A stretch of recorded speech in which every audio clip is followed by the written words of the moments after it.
बिटिसिनि मोनसे इलेक्शना जानो गोनांमोन। गासैबो प्रसेसा जाखांनायनि उनाव 4 तारिखआवनो इलेक्शना जानो गोनांमोन। दुखुनांथाव बाथ्रा, दिनै बुहुमनाङै ग्लबेल मोनसे बे COVID-19 भाइरासनि थाखाय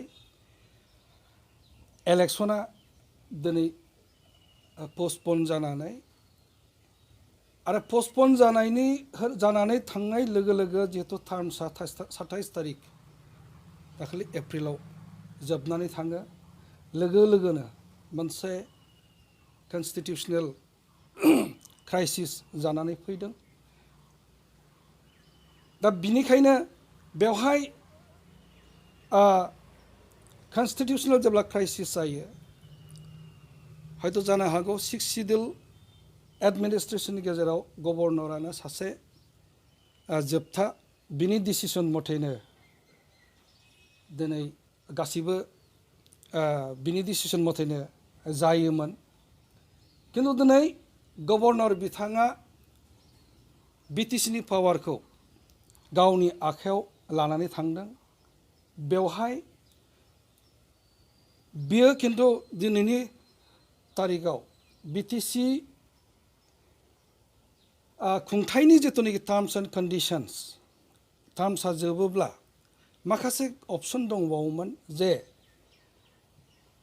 बे जुदि टाइमाव इलेक्शना जानो हायाब्ला बेखौ एक्सटेनसन खालामनो हानायनि प्रभिजन दं।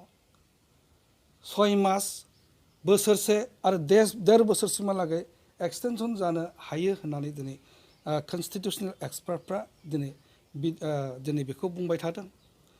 दा खेबसे लागैनो गभर्नरा गावनाव डिसक्रिशनारि पावार दं हिसाबै गावनो लाना थांनायनि उनाव मोनसे दिनै गिदिर कुइसन फैदों।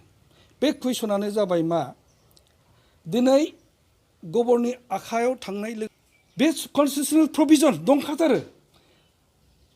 कार्बि आंलं अट'नमास काउन्सिलखौ हादोंब्ला बड'लेण्ड टेरिटरियेल काउन्सिलखौ दानि आथिखालनि गभर्नर प्रफेसार मुखि बिथाङा मानो एक्सटेनसन खालामदिया। दा बेखौ लानानै जोंहा बुंनांगौ बाथ्रा थादों, सन्देह खालामनांगौनि बाथ्रा फैदों। दा दिनै दुखुनांथाव आरो दिनै सोंखारिथावना बाथ्राया बेबो जे गभर्नर रुलआ मोनसे प्रेसिडेन्ट रुलआ दिनै इन्डियाआव गोबां रोखोमनि जों नुनो मोन्दों।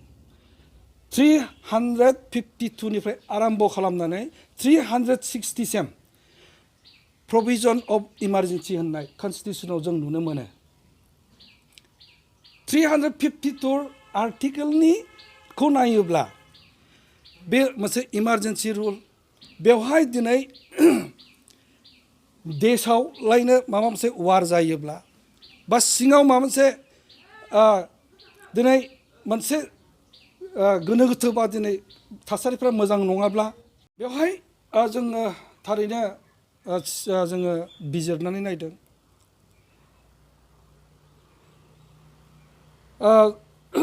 बेवहाय खार'ना जेबो गैया।